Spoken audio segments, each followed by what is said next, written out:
In 1991, Terminator 2 Judgment Day was released. Produced on a budget of $102 million, the movie made a huge profit of $205 million, so it was a huge financial success. Once again, written and directed by James Cameron and William Wisher, and produced by Gowland Hurd. James had the idea for the sequel around the time the first movie came out, which could indicate that the first movie maybe had a scaled-down story due to budget constraints.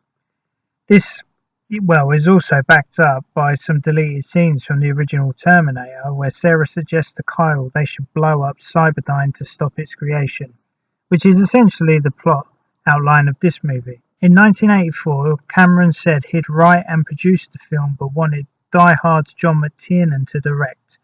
Initial ideas kicked around had Arnold playing two T-800 Terminators, one good and one bad, or just having him be bad again.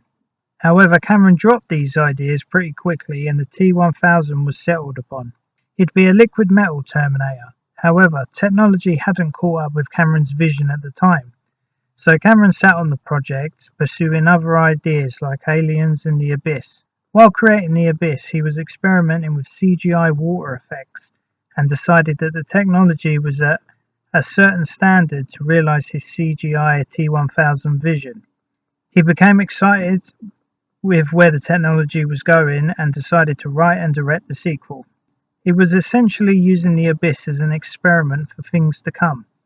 The CGI work was so extensive at the time that ILM grew from a 6-man team to 36 CGI artists to manage the bulk load of the T-1000 effects. 8 months of work and $5.5 million later, the effects were finished and only ended up resulting in 3.5 minutes of actual screen time. Hemdale Pictures in the 90s were having financial problems and they still owned the rights to the Terminator brand. While working on Total Recall, Arnold Schwarzenegger persuaded producers Mario Casar and Andrew Vania to bid for the Terminator rights. James and Arnold had wanted to do a sequel since the first Terminator was released, and in 1990, with the rights and financial backing in place, they could push forward with the second movie. Arnold Schwarzenegger once again plays the iconic Terminator, a role perfectly suited to not only his size but also his acting ability. While he was happy to do the sequel, he was worried that producers were trying to tone down the violence, much like the sequel to Conan the Barbarian, by making him the good guy this time around. However, James Cameron assured him that violence would be present in the sequel, but done in a tasteful and effective manner. Linda Hamilton returned to play Mother of the Human Resistance, Sarah Connor. Linda bulked up heavily for this film, training 3 hours a day, 6 days a week for a total of 13 weeks. She also trained in judo and participated in military training exercises with an Israeli Special Forces commando named Uzi Gol for her role as Sarah, showing her growth from the first movie as a timid, scared young lady. And the last returning character from the original Terminator was Earl Bowen as Dr. Peter Silberman, the criminal psychologist who has a larger role this time round and is head administrator of Pescadero State Hospital for the mentally challenged. But we also have a new selection of characters. Robert Patrick was chosen to play the new villain, the T-1000 Terminator.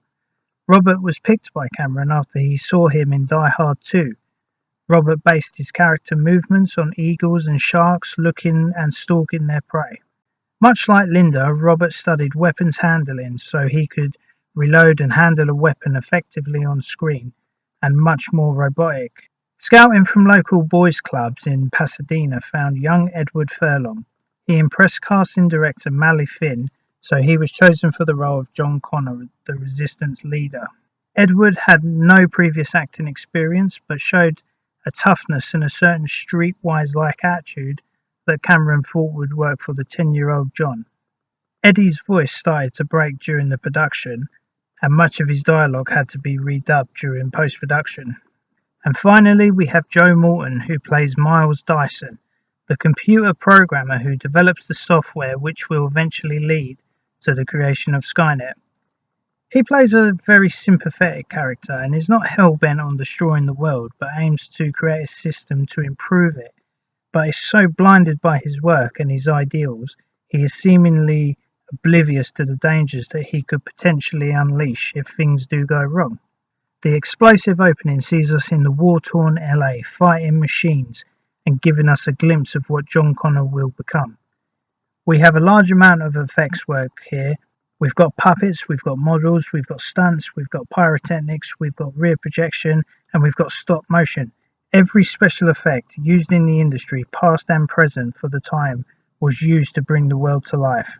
The effects groundwork of the first movie has been heavily built upon in this movie. With Cameron's vision and the right budget, we get some great visual treats. Then we have some classic Terminator music and opening titles by the ever-brilliant Brad Fiedel. He amps up his Terminator score, making it sound at the same time both haunting and terrifying of the unknown path we're taking, but also optimistic and slightly exciting at the same time. We've added metallic bangs to simulate the Terminator's heartbeat, which works brilliantly, combined with the visuals of the burning child's playground, showing us we have lost our future. Finally ending with the T-800 endoskeleton emerging from the flames, suggesting this is what our future now looks like. And again showing James Cameron's original nightmare, which started the whole concept of the Terminator franchise.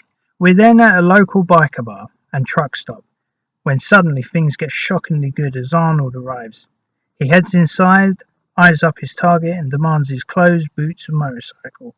The biker obviously refuses and a fight breaks out. The T-800 easily overpowers the thugs and leave with what he wanted.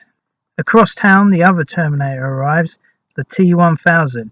He disables a police officer and grabs his clothes, using the police database to locate a now 10-year-old John Connor, the future hero of the Resistance, who will lead the battle against Skynet and the machines. The machines close in on their target at the local mall after the T-1000 gets information on his whereabouts from John's foster parents. Meanwhile, the T-800 has located John out driving with his friend, with an amazing ginger mullet. You know you all want one. Hanging out at the local arcade, John tries to run when the T-1000 pursues him, but is caught by both Terminators in a hallway. Here we learn the Arnold bot is there to protect him. John escapes on his dirt bike, being chased by the deadly T-1000 in a truck, reminiscent to a scene in the first movie. Arnold arrives and saves the young boy in time and disables the T-1000 long enough for them both to escape. After explaining to John his elder self sent the Terminator to his aid in the past, the Terminator explains he is there to protect him. John wants to go home, but the T-1000 has killed his foster parents and imitates their voices, but the T-800 knows this is a trap and hangs up the phone. John wants to use the Terminator to help him get his mother, Sarah Connor, out of an insane asylum. She is in, but the Terminator refuses, saying that the T-1000 will imitate her and attempt to kill John when he goes there. John orders the Terminator to help him, but also swearing he will not harm or kill anyone along the way, which is an interesting twist and turn on this type of movie, which usually involves racking up the body count. After being interrogated by state doctors about the same man killing police officers in 1984 has been spotted at a mall, Sarah knows the Terminator is back and escapes her room and tries to flee the hospital to save John. Meanwhile, the T-1000 arrives, killing a security guard and posing as him to get to Sarah. John and the Terminator arrive, disabling the hospital's doctors and saving Sarah Connor. The T-1000 catches up to them and a chase ensues. The T-1000 is knocked off of the escape vehicle and the heroes escape narrowly. Happy to see John, Sarah is however unsure of the new Terminator, claiming to help them.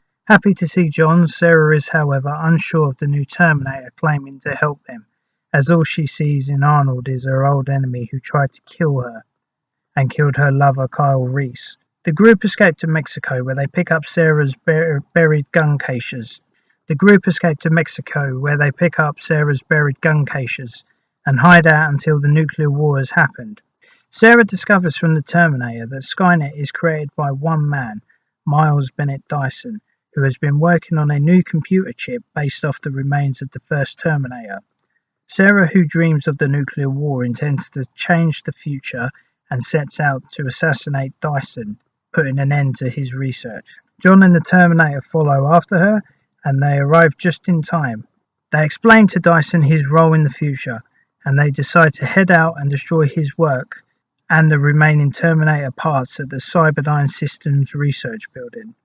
The T-1000, who has been off-screen for a while, arrives at Dyson's home after the group has left and discovers their location. Inside Cyberdyne, the group destroy all traces of the research and set charges to blow up the place. Dyson is shot and wounded by SWAT officers, but the others are managed to escape with the CPU and the Terminator arm. The Terminator, injuring but not killing numerous SWAT team members, commandeers a van and the trio escape. The T-1000, however, notices and leaps out the window to get himself a shiny new helicopter. Chasing down the group, the helicopter crashes and the van flips on its side, but the action ramps up again. The T-1000 now grabs a large liquid nitrogen-filled tanker truck and chases the group down, who are now in a crappy old car. Arnold, jumping on the tanker, filling the T-1000 with numerous bullets, pulls the truck on its side, and the T-1000 is soaked in liquid nitrogen and freezes. After blowing it into a million pieces, T-800, Sarah and John try to escape through a steel mill. By now, the T-1000 has reformed and continues his chase. The two Terminators have an intense fight, with Arnold losing an arm and being almost destroyed by the far superior T-1000. The T-800 reboots and shoots a grenade inside the stomach of the enemy. Blowing him up, he topples over a ledge and melts in the liquid metal below. After throwing the arm and the chip, and also the T-800 now explains that he is the only remains of the future and must follow the rest down into the molten lead. We have a very heartfelt moment here, but he lowers down and is also destroyed, erasing all traces of the future war and the Terminators. And honestly, this is the part where every grown man is allowed to cry. Just putting that out there. The movie ends with Sarah and John rekindling their love for each other and the unknown road that lies ahead. Terminator 2 is a cult classic. The movie has been labelled the best sequel ever made, and I think this is truly justified. T2 builds heavily on the foundations of the first Terminator movie and just amplifies every aspect of it. The effects by Stan Winston are greatly improved. Cameron's visual storytelling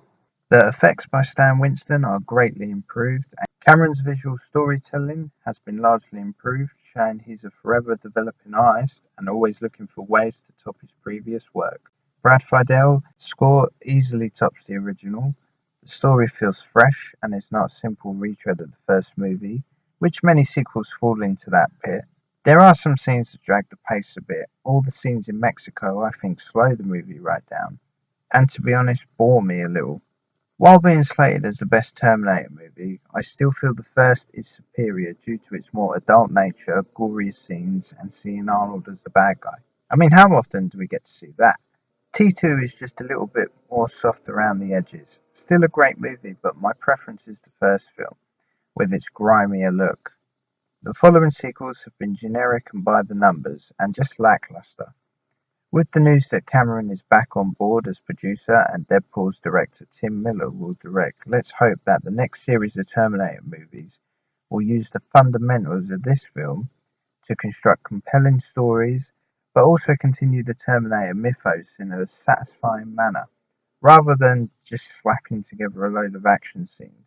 While the first movie was a romance, the sequel is definitely about family and their trials and tribulations.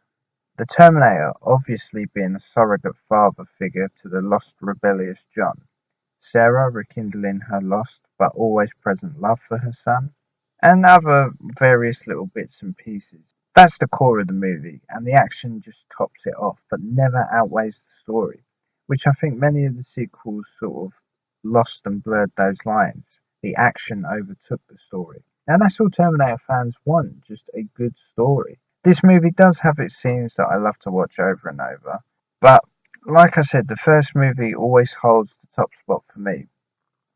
However, if you haven't seen Terminator 2, give it a watch ASAP, because this is how you should do a sequel.